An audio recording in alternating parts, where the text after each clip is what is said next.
اور جو پہلی وہی سورہ اقرا کی ابتدائی آیات ہیں وہ نازل ہوئی۔ یہ بڑا ہی اونچا پہاڑ تھا اور سیدہ خدیجہ رضی اللہ عنہا کھانا لے کے آیا کرتی تھی اس پہاڑ میں، اور جب آپ 3 4 دن نہیں آتے تھے تو آپ کے سب پریشان ہو جاتے تھے رشتہ دار، اور پھر آپ کو دیکھنے کے لیے آتے تھے۔ تو اسی پہاڑ میں فرشتہ جبرائیل جب وحی لے کے نازل آئے، وحی لے کے آئے تو اس کے بعد آپ صلی اللہ علیہ وسلم گھر تشریف لائے، اور وہ پہلی وحی ایسی نازل ہوئی کہ اس کے بعد سے وحی کا سلسلہ شروع ہوا اور مکمل قرآن کریم 23 سالوں میں نازل ہوا۔ آج بھی لوگ غار حرا میں جاتے ہیں اور بہت خوبصورت یہ زیارت ہے۔ اب راستہ بہت آسان ہو گیا ہے، لیکن رسول اللہ صلی اللہ علیہ وآلہ وسلم کے وقت صرف یہاں پر پہاڑ تھے اور پتھر بھی ایسے تھے نوکیلے جن سے چڑھنا بہت مشکل تھا۔ تو نبی کریم صلی اللہ علیہ وآلہ وسلم نے جب ہجرت فرمائی تو وہ پھر آپ نے مکہ اس کو چھوڑ دیا اور مدینہ میں ہی شفٹ ہو گئے، لیکن اس سے پہلے اللہ رب العزت نے معراج شریف کے ذریعے آپ صلی اللہ علیہ وآلہ وسلم کو مکہ المکرمہ سے القدس لایا۔ اس وقت آپ ام ہانی رضی اللہ عنہا کے گھر میں تھے جب آپ کو براق کے ذریعے پہلے لایا گیا ادھر القدس میں، یعنی کہ مسجد اقصیٰ میں۔ یہاں آپ کی امامت میں تمام پیغمبروں نے جو ہے وہ نماز ادا کی، اور اس کے بعد یہیں سے آپ کے براق کو باندھا گیا تھا، اور یہیں سے آپ کو جو ہے وہ سدرۃ المنتہا تک لے کے جایا گیا، اور سدرۃ المنتہا سے آگے آپ صلی اللہ علیہ وآلہ وسلم اکیلے گئے، اور اللہ رب العزت سے جو ملاقات کا یا جو بھی معاملہ ہے وہ احادیث کی روشنی میں آپ سارا پڑھ سکتے ہیں۔ تو اس لحاظ سے القدس یعنی کہ بیت المقدس کی اہمیت بہت زیادہ ہے، کیونکہ یہاں پر حضرت عیسیٰ علیہ السلام کی پیدائش ہوئی، اور اللہ رب العزت نے بھی آپ صلی اللہ علیہ وآلہ وسلم کو آسمان پر لانے سے پہلے القدس میں ہی یہاں پر آپ براق لے کر آیا تھا، جبکہ یہ بھی ایک بہت لمبا فاصلہ ہے، لیکن وہ براق کے ذریعے آپ نے چند سیکنڈ میں یہ فاصلہ طے کیا۔ تو وہ جو سفر ہے وہ سورہ الاسراء کی آیات میں موجود ہے سارا، کہ اللہ رب العزت نے کیسے اپنے نبی کریم صلی اللہ علیہ وآلہ وسلم کو آسمانوں کی سیر کرائی، ورنہ کوئی بشر اہلیت نہیں رکھتا کہ وہ آسمانوں پہ جا سکے۔ تو یہ آپ صلی اللہ علیہ وآلہ وسلم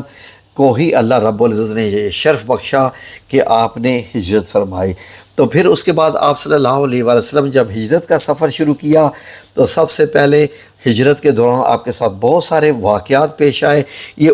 معبد کا خیمہ دکھائی دے رہا ہے، جہاں پر آپ نے بکری کے جو دودھ تھا وہ پیا۔ آپ کو معلوم ہے کہ اس کا بھی خاص واقعہ ہے، معجزہ ہوا تھا کہ جو بکری تھی وہ بالکل لاغر تھی، لیکن آپ صلی اللہ علیہ وسلم نے جب اس کو ہاتھ لگایا تو وہ دودھ سے بھر گئی۔ اس کے بعد مدینہ المنورہ میں آپ صلی اللہ علیہ وآلہ وسلم تشریف لائے، اور یہاں پر پھر آپ نے جو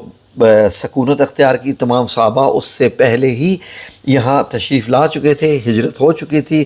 انصار میں اور مہاجرین میں مواخات ہو چکا تھا، اور آپ صلی اللہ علیہ وسلم یہاں پر ایک بڑے سردار کی حیثیت سے آئے، اور مدینہ کے لوگوں نے آپ کو ایسی عزت دی کہ یثرب مدینہ المنورہ بن گیا، اور آج مدینہ سے محبت کی وجہ بھی نبی کریم صلی اللہ علیہ وآلہ وسلم کا مدینہ شہر میں رہنا، اسی کو ہی اپنا شہر بنا لینا، اور آج بھی آپ صلی اللہ علیہ وسلم اسی شہر میں آباد ہیں۔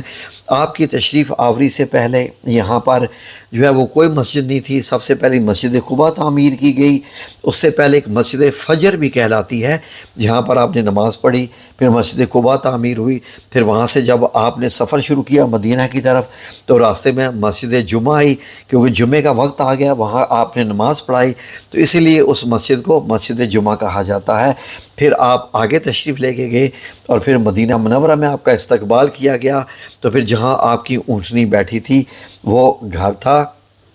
حضرت ابو ایوب الانصاری رضی اللہ عنہ کا، جہاں آپ نے چند دن قیام فرمایا۔ اور یہ جو مسجد نبی آپ اسکرین پہ دیکھ رہے ہیں، یہ مسجد نبی آپ نے تعمیر فرمائی، بڑی ہی خوبصورت اپنے ہاتھوں سے مسجد نبی جو آج آپ دیکھ رہے ہیں یہ اسی کی ایکسٹینشن ہے، اور یہ 7 حجرات تعمیر کروائے آپ صلی اللہ علیہ وآلہ وسلم نے اپنی تمام ازواج کے۔ تو یہ آپ حجرات دیکھ لیجئے، مدینہ المنورہ کے ایسے گھر تھے۔ یہ سعودی عربیہ نے بڑا ہی خوبصورت منظر بنایا ہے جو کہ روح میں پیوست ہو جانے والا ہے۔ اس طریقے سے دروازہ تھا مسجد نبوی میں، داخل ہوتے تھے اور کھجور کے جو ستون تھے، کھجور کے تنوں سے ستون بنائے گئے تھے، مٹی کی چھاتی تھی اور کھجوروں کے پتوں سے ہی اس کا چھت بنایا گیا تھا۔ تو اس طریقے سے بڑی ہی یہ خوبصورت سعودی عربیہ نے بنائی ہے۔ جب بھی آپ عمرہ کرنے جائیں آپ یہ ویڈیو وہاں پر ضرور دیکھیے، وہاں پر آپ کو بہت اس کا اچھا لگے گا، لیکن جو ٹرانسلیشن وہاں کی جاتی ہے وہ عربی میں ہوتی ہے، ہم نے آپ کے لیے اردو میں کی ہے۔ جزاکم اللہ خیر، اللہ آپ سب لوگوں کا حامی و ناصر ہو، آمین یا رب العالمین۔